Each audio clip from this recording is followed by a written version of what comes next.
Good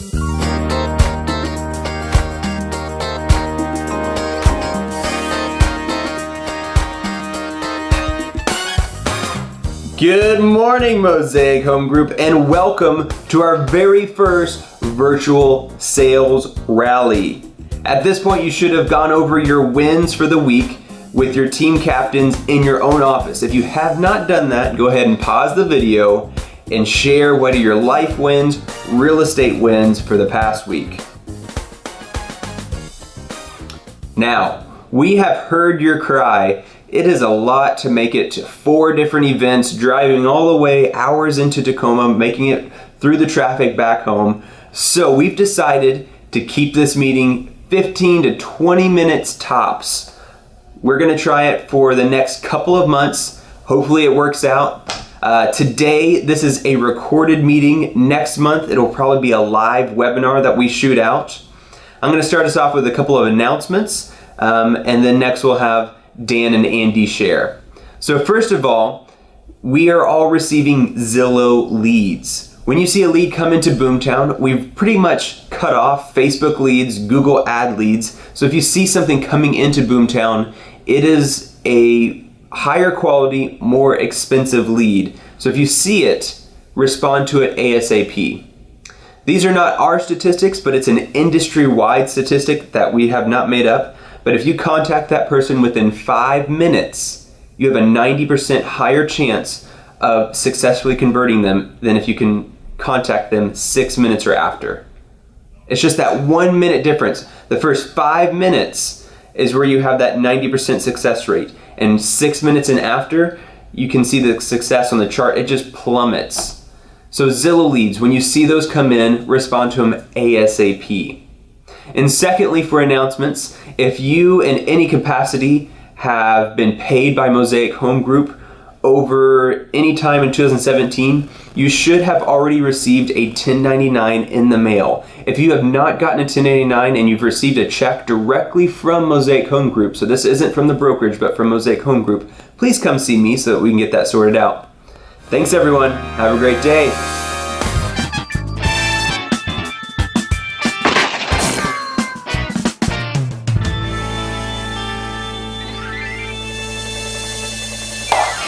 Hey guys, so Andy asked me to share a little something this week about something that's been going on with me in the ISA department. As you know, we focus on lead gen quite a bit around here. And Nolan had touched base with me a couple weeks ago on a Friday as I was leaving, asking me how my goals were, how I was hitting my goals, or whether I was hitting my goals. And I had to be honest and say, no, my goal is to get 5 appointments a week, and I've been setting about 3 a week. He asked me what I thought the reason was behind that, and I told him I'd take the weekend to think about it and get back to him. So we sat down Monday morning. He asked me again, and again I had to be kind of gut check honest and tell him that while I was doing a phenomenal job time blocking with my big red clock that you all love during the morning lead gen time at 9 to 11 when you guys are doing it, in the afternoons when I do another 2 to 2.5 hours of lead gen, I wasn't time blocking as well. I was getting distracted with emails, with questions that you guys had that do need to be answered, but not right then. And a lot of other things were taking me away from really focusing on that lead gen, and my lead gen in the afternoon was pretty poor. Being so that I ended up with three appointments out of a week, out of wanting to set 5. So Nolan and I were discussing it. He asked kind of what we could do to change that, and so we brainstormed, bounced back and forth. I've done some real good things like closing out my email tab so I'm not seeing that little number build anymore while I'm supposed to be calling, and actually setting that red clock in the afternoons as well. You guys in the Tacoma office will know that that's been happening as much as you love it. But then Nolan asked me another hard question, which was, okay, now we know what we're going to do. What happens if you don't do it? And that kind of caught me off guard. The accountability and repercussions part I wasn't ready for. And honestly, I just asked him, I have no idea. Do you have any suggestions? And he said, what's your pain point? And so this is what I want to ask you guys this week. What's your pain point? I would encourage you to find that and really set that.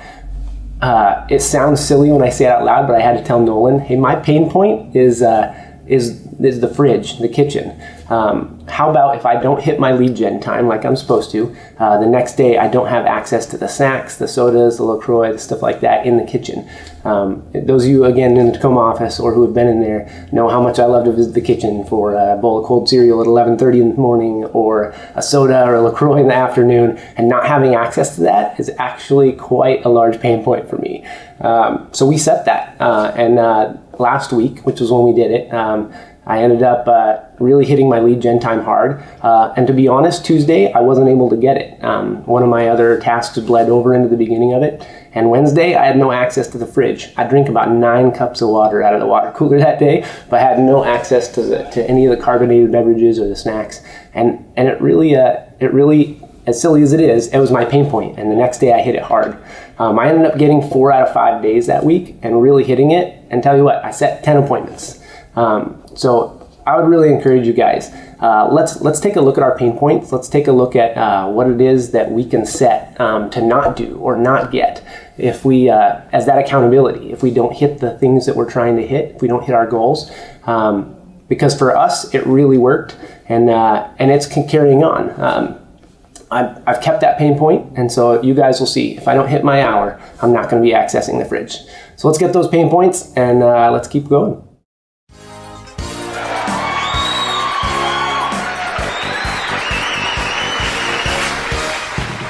Afternoon.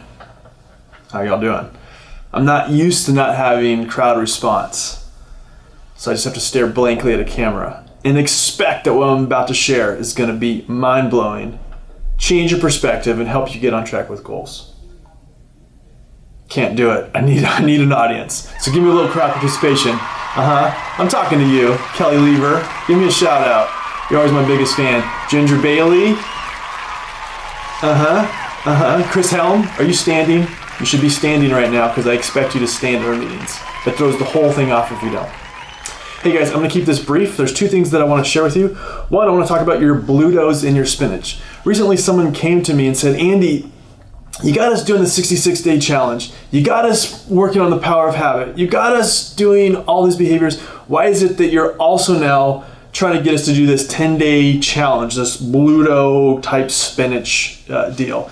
And my answer is, have you ever been to a yoga class? If you've been to a yoga class, raise your hand. Anybody? If you've been to a yoga class, typically you'll have the instructor. They'll tell you, like, this is your pose. You got your downward dog, or you have your forward facing sun, or whatever your pose is, and then they'll give you the modifications. And so the modifications are, if you're going to do it in an advanced way, do this. If you're going to need to do it a little bit more remedial, then do this. And so my goal when I'm putting these challenges out, and we're giving these different types of inspiration, these different types of habit forming patterns, aren't to just confuse you and make you do everything. It's that we've realized that there is a participation level for different challenges. Some people have a lot going on and they just couldn't get on track with the 66-day habit, so we wanted to create a win. We wanted them to succeed. So we're like, well, shoot, let's do this 10-day challenge thing. And that's my full goal. It's not to keep throwing something different at you. It's I want to see a set goal, and then I want to, more importantly, help you hit goal. I believe that if we continue to strive for goal all throughout 2018, it'll be wonderfully successful for all of us. It's not always about hitting goal or being excellent. It's just about striving for it. And so we're going to continue. Offline, your team captains are going to talk a little bit more about your blutos and your spinach. I'm actually sending a gift basket to the finance guy at the vehicle place I got my car at when I get my new tabs. I'm going to bring it in for him. And so we're definitely warming up that piece of business. So that still is the grand prize.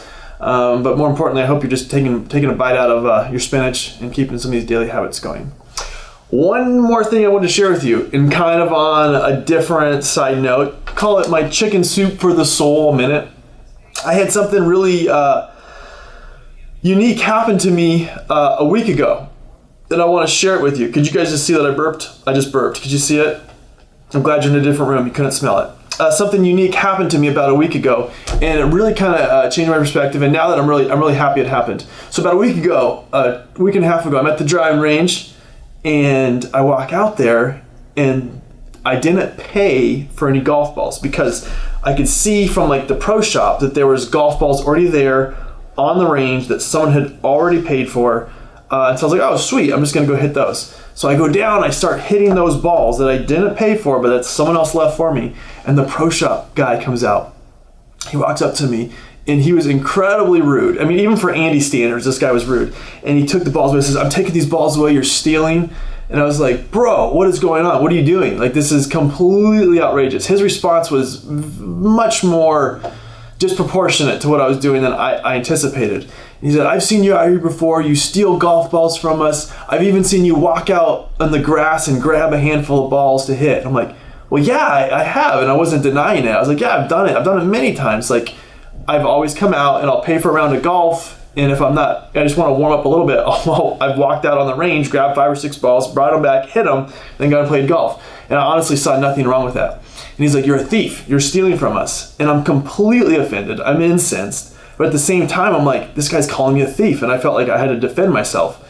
And so we went round and round and round. And I was like, I tried to even explain it. I was like, have you ever like played one hole of golf and then not like the way you played it, so you went back and replayed that hole? I mean, would you call that stealing?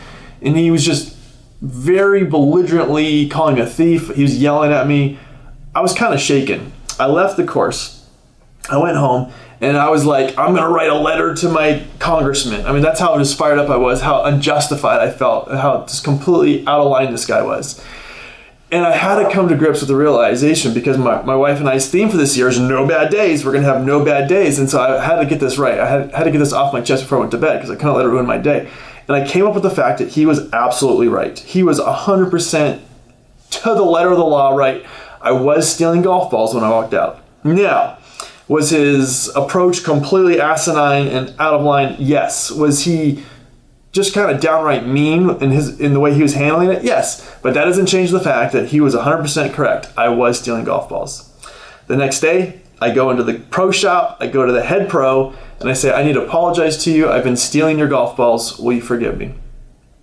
Everything in me wanted to be like, no, this guy was so irrational. He called me a thief, he a jerk. I did nothing wrong, and let it go. But I had to come to grips with, yeah, I did. I stole golf balls. I went and talked to the head pro. He's like, dude, what are you in here apologizing for? You could tell the head pro kind of thought about it the way I did. NBD, no big deal. But he said, of course I'll forgive you. Please don't do it again. And I'm like, I won't. I will never do it again. And I left there so just relieved. And I didn't just feel relieved because I could go back to Meadow Park Golf Course and play golf. I felt relieved because what I started to do is, what are the other areas in my life, like right now, that I'm like just taking golf balls and not even thinking it's a big deal. And I came up with 3 little items that were like just kind of me taking golf balls. And I'm glad I caught it and fixed it early in January. So this is my challenge to you. Yep, this is another challenge. This is on top of your 66-day challenge and your Blue Dome spinach. What are the areas that you're kind of just taking range balls that maybe none of your friends, your family, or even your colleagues would see as theft or stealing or out of character for you? But what are just 3 little areas that you're beginning to cut corners? You know, what are 3 little areas that you're beginning to take maybe license or liberty or just take advantage of someone, something, or what are the areas in business, personal, and professional? Right? Business is professional. So professional, personal, and health that you're beginning to kind of cut corners and maybe lie to yourself or lie to others. If you feel comfortable, I'd love for you to share those. If you don't, let's just take a minute to think about it. Team captains, push your people on this a little bit. What are areas that you're beginning to cut little corners that no one else would think was out of line? But you know, if someone was to call you on the carpet like this pro shop guy did to me, you'd have to admit, yeah, I guess I kind of am breaking the letter of the law. All right, guys, have a great week. We kept this meeting short on purpose because we hear your pain and we want to keep the second meeting of the month brief. I can't wait to see you all in person. I can wait to see you all in person. See you in person on the 5th. Bye.